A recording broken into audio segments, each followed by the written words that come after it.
Hey, what's up, everybody? It is Craig Pera, the founder of the Mindful Habits System, and this is Sex Afflictions and Porn Addictions, a podcast on healthy sexuality and a great life. I'm really excited. I've got a very special guest here today. I'm excited to share him with you because we're going to address a problem that I see all the time.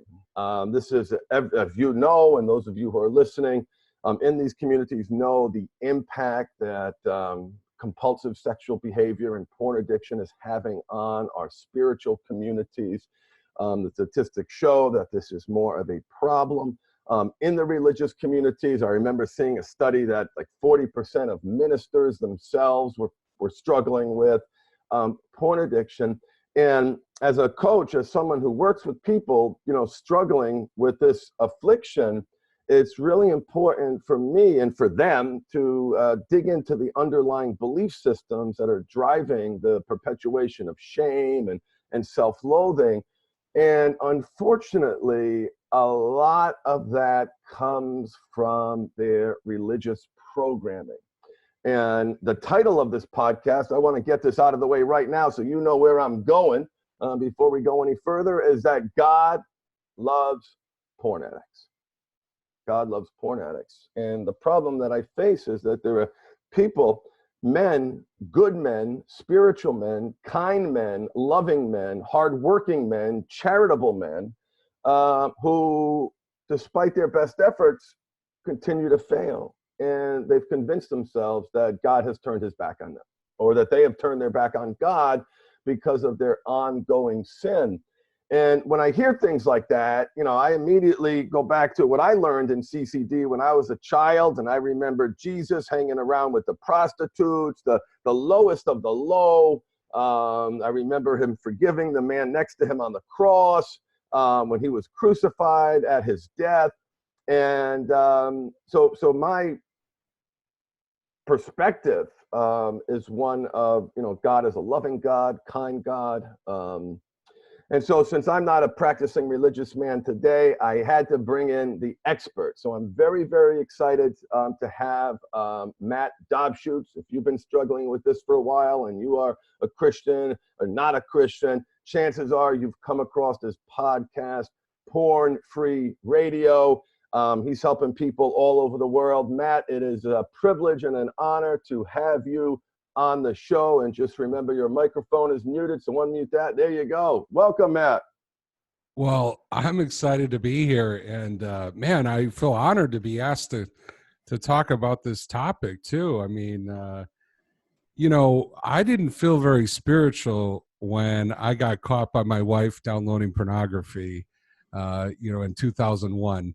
I was not sort of a Christian role model. I definitely was very lost, and so it's interesting over the years as I've gotten recovery and even had a basically a resurrection of my spiritual life. Sometimes people ask me spiritual questions, and I always kind of find it funny because I still think of myself as kind of that old guy. But I really have learned a lot, and I have grown. So it's really an honor to speak about this. No, so glad you're here, Matt. Now you talked about your experience and this resurrection that you had, but before that, explain to me, what it felt like in this conflict from wanting to be a spiritual man and honor the word of God, and then having this other side that is, repeatedly sinking into this negative behavior, getting caught. Of course, you're lying about that too. What did it feel like from a spiritual perspective when you were in that low place? Well, you mentioned CCD, and I don't know if you remember the story of the prodigal son. I do. The prodigal son is born into a good home. He has a loving father, and they have a lot of means. There's a lot of gifts that he has been given just by the way he was born. And he, kind of in his selfishness, he, asked for his inheritance. And we all know the story. He asked for his inheritance. His father, who's caring and cares about him, gives it to him. And the son leaves. And the son goes into a foreign land. He spends all his money on prostitutes and drinking all this stuff. And he wakes up one day and he's hungry. He doesn't have any food.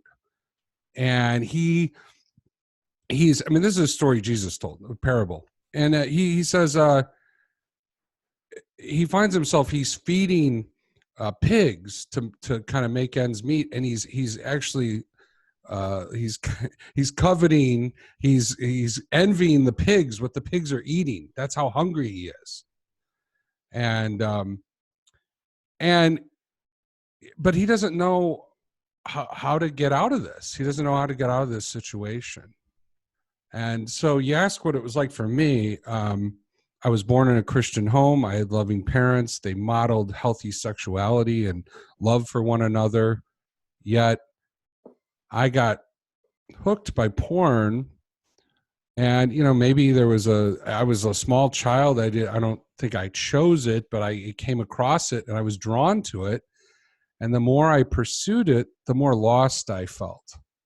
And I honestly didn't know how to ask for help.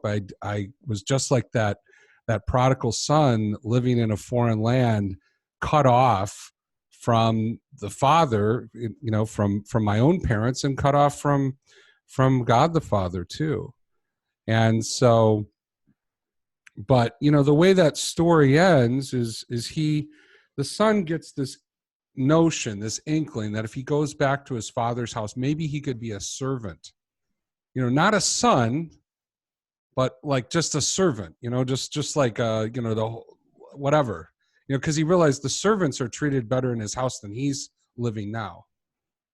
And so he goes back, he goes back and he actually prepares this speech, to his dad. He's gonna go, Dad, I'm not worthy. I took my inheritance. I'm not worthy to be your son. Make me a servant. He kind of prepares this thing. And as he's coming back, his dad sees him on the horizon. And he runs to him in kind of an undignified way. He's running, and he embraces him. And he gives him a robe. He gives him a ring. He gives him sandals. He basically is restoring his position as a son.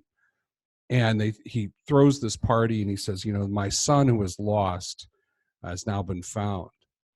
And he lavishes his father's love on this son who doesn't deserve it. He took his inheritance.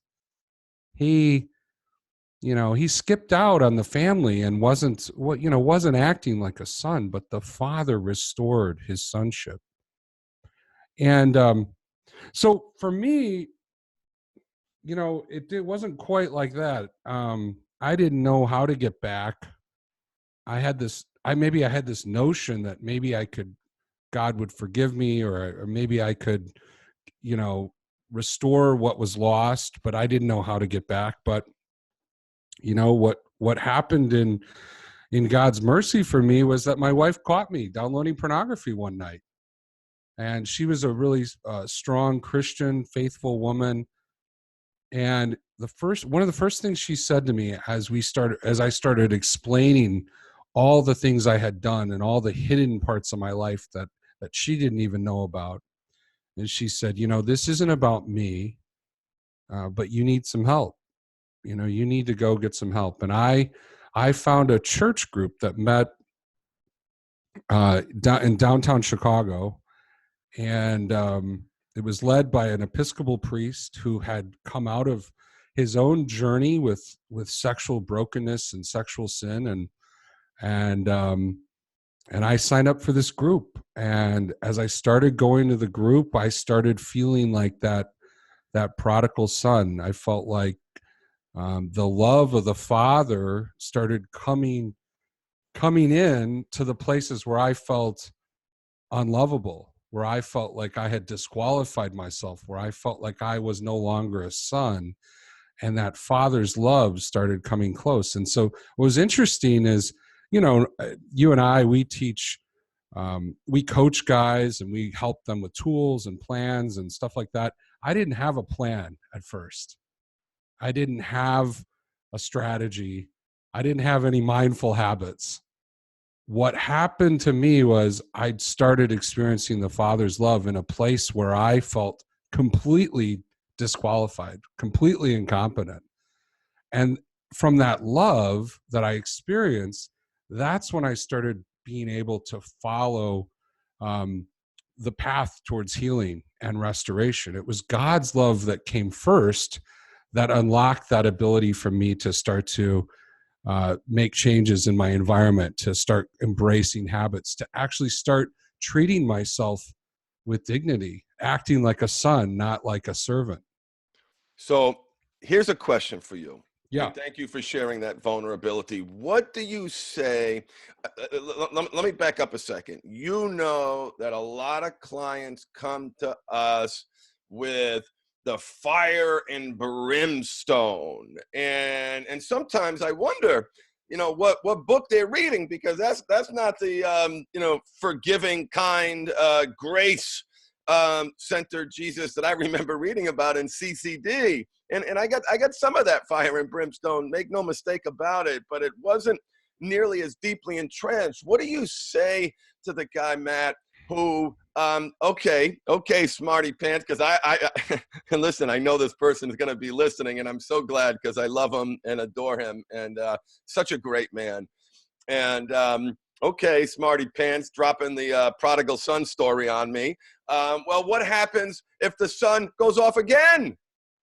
Because that's his slip. That he's drawing that analogy between I have sinned, I have returned to the Father. He has opened his arms, but if he keeps opening his arms, it's almost like he's codependent.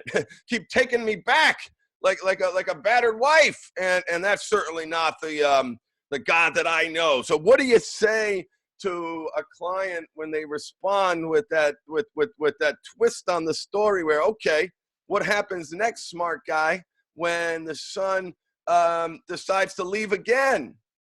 Is Father going to keep welcoming him back?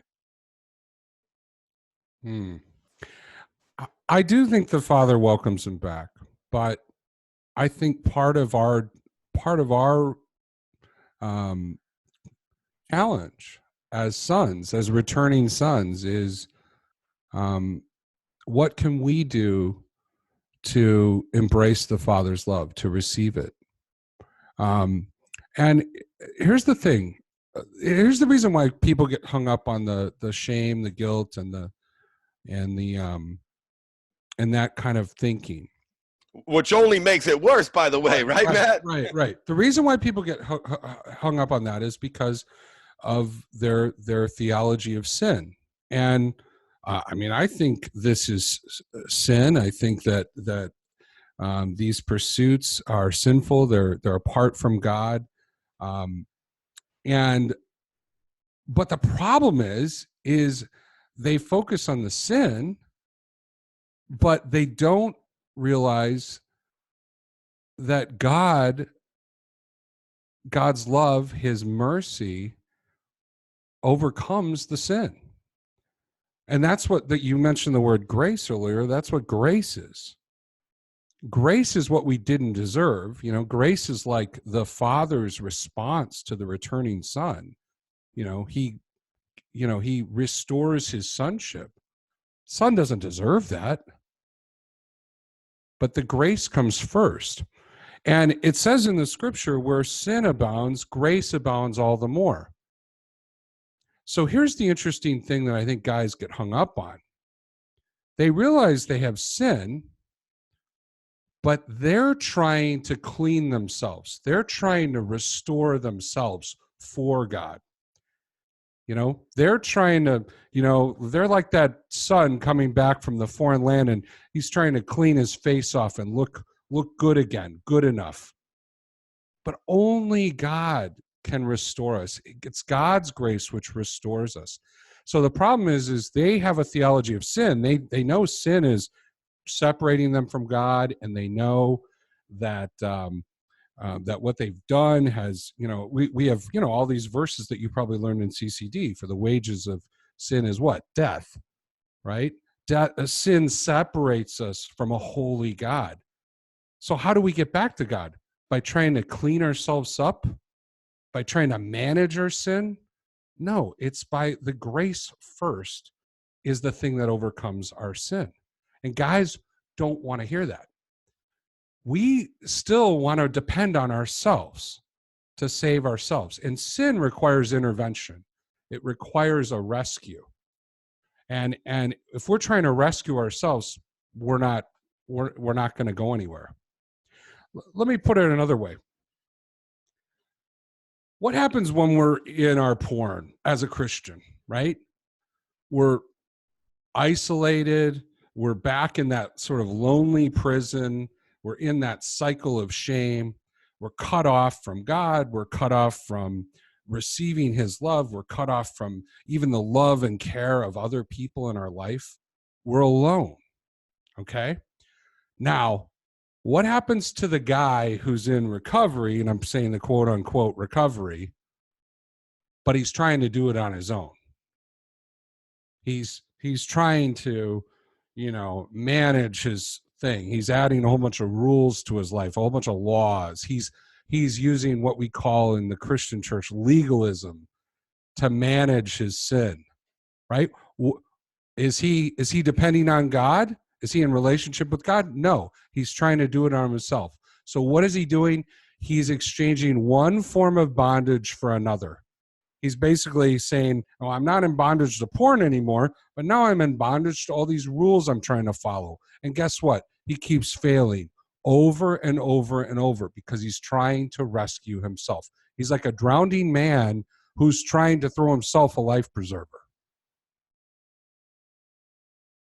Yeah, I sometimes, Matt, I ask guys, who come to me with these belief systems, I say, okay, I want you to summarize the New Testament in one word. One word. Give me one word. And I love that answer because it's certainly a lots of different words could be used to describe it. But when you force one, you get, people thinking about it. And I can see the smoke coming from their ears when I ask them that question. And particularly people who have that theology of sin that you spoke of, that is really keeping them stuck, that is keeping them away from God, that is keeping them, hurting them, dramatically hurting their recovery. They're stuck in this negative place. I've got one client who's too crafty to fall for my trick, so I'm going to continue to work on him. But when I ask this question, what's that one word? And it's either forgiveness, it's either grace, it's either love. I have never heard eternal damnation. I have never heard sin. I have never heard, burning in the fiery pits of hell. Oh, that's a phrase, but you get my point. And I think, that legalism that you talked about, it's, a lot of these guys are cherry picking parts of the Bible that, in some cases conflict with the words that came out of Jesus's mouth. And and they lose sight of the big picture. Is that your experience, whether it personally or, professionally? Yeah, I mean, totally. And if you, the interesting thing is if you asked me that question, the word that I would have said, and I already just said it, is rescue. Rescue. God sees us in our sin, but also just surrounded by evil, surrounded by things that, not just temptations, but just things that would harm us, things that would cut us off from being the man we were called to be. And God makes a way for rescue for us. He delivers us, and it's his love. Where sin abounds, grace abounds all the more. His grace overcomes sin, and that's the thing we have to embrace. Except we have to embrace that with humility. We have to go, wait a second, I can't use the same strategy I used in my addiction to try to get out of my addiction. Self-dependence, self-reliance, doesn't work. Doesn't work. Doesn't work. So, Christmas time, a lot of people are reflecting on what they want for 2019, and this is a crazy time of year for us, particularly with the New Year's coming around. I think the holidays also create. I know the holidays create a significant amount of stress. It seems like there's more ruptures in relationships during the holidays. But for the man who is Christian man who is looking to, develop a new relationship with God and wants to, step away from this. See, the problem is that this cycle of, God's turned his back on me, it doesn't produce better results. It magnifies the shame. It makes things worse. What do you want to say to these guys as they go into the new year and are reflecting on their spirituality and sin, or looking to, take it to the next level and proactively, manage this aspect of their desire? What do you want to say to these guys, Matt? Well, the first thing I think of that has been really meaningful for me was, it used to be the way I saw this struggle when I was alone is, this is the thing that's keeping me from God. This is the thing that's cutting me off. I'm alone. I'm stuck. The way I think about it now, after on this side of recovery, is this is the thing that God used to restore my spiritual life in full. Like, God used this aspect of myself, my weakness, my getting absorbed in this thing, my wanting to try to meet my pain and my needs and my wounds through porn, that part of myself that was broken and hurting. He used porn and the porn recovery to actually restore that. And so the first thing I'd say is, if you're a believer out there, if you're struggling, start looking at this challenge with porn as not the thing that's cutting you off, but the thing that's prompting you to go to God, to return to your Father's house. The thing that makes you wake up and go, I need God more than I realize. I need his grace to overcome and rescue me out of this. There was a verse I taught on a couple of weeks ago. I got asked again. It's crazy when I get asked to speak on this, because I'm a lay person. I'm not a pastor. I'm not a priest, or I just have this story of being restored from this struggle. But people ascribe spiritual authority from that because it's God. God did that, and so they see that through me. So I got a chance to speak to a Spanish congregation in my church, and I had to use a translator and everything. Cool. But I taught on this one verse, and I'll read it real quick for you. For all of you are led by the Spirit of God, are sons of God. For you did not receive the spirit of slavery to fall back into fear, but you've received the spirit of adoption as sons, by whom we cry, Abba, Father. The Spirit himself bears witness that we are children of God. And I think for all the guys who are listening who have a spiritual life, the truth you need to hear is that we didn't receive a spirit of slavery. This call to restoration, this call to recovery, this journey that we're on, this isn't back into some sort of slavery. We're leaving fear. We're leaving the bondage, and we're starting to receive that spirit of adoption that God has for us. He's restoring that sonship in us. And he's also giving us access to cry out to him, it says to cry out, Abba, Father. That's like that's like daddy. That's like that small child who's learning to trust his dad again, to learning to call out, learning that God's going to answer us when we call out for him. It's a new relationship that we're pursuing. I love how you framed it as a gift, and I think that's very, very, very important for you guys listening, and for you partners listening who want to make it work. The reality is that the lens that you have, and the meaning that you attach to this experience is going to have a massive impact on whether or not you're successful or whether or not you fail. And I love, although I get resistance when I say this to some people, but you're going to find the gift in this crisis. As Matt just said, the gift is bringing you closer to God. God is using this experience to bring you closer to God.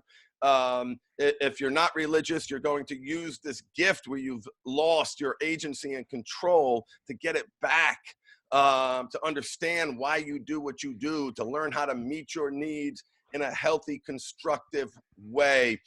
Matt, I want to thank you so much for joining us here today. I'm definitely going to have you back on my podcast. It's truly a privilege. Tell people how they can get in touch with you, how they can find you, your podcast, your coaching. I'd like you to share that, please. Sure. Well, I mean, the podcast listeners definitely, whatever podcast player you're in, whether it's Spotify, iTunes, Stitcher, Podhub. I don't even know all the names of them now, but just search porn. No, search Porn Free Radio. Be careful. Be careful. I usually show up. So do you. Yeah. We both show up with the porn searches. But yeah, look for Porn Free Radio. Hit subscribe on that. And listen to some recent episodes, and then, go back and listen to the beginning. There's plenty of episodes with Craig, maybe 5 times Craig's been on. One of my most downloaded episodes, episode 17, Craig talks about, is it ogling women or oogling women? How to overcome that. Yeah. How to overcome that. And he shares an incredible tool in that episode, which people still tell me about. And he's on many, but there's lots of different episodes. There's practical episodes. There's episodes about our mindset. There's some spiritual episodes. We do a little of everything over there. So Porn Free Radio. And if you want to get to my website, go to recoveredman.com. I did have pornfreeradio.com, but it kept getting blocked by everything because it had the word porn in the title. So I had to come up with a new name. It's recoveredman.com. You can find out about coaching there. You can get my free training, Porn Free this year, which is a little 1-hour training to help build a recovery plan to make 2019 the year you go porn free for good, 100%. And I'm talking like you now. I think it's just you're rubbing off on me. Good. Well, listen, it's important to let people know what you do. And for the people who are listening, right, and you're thinking, well, wait a minute, I really connect with this Matt guy. I understand him. I really resonated with me when he said this.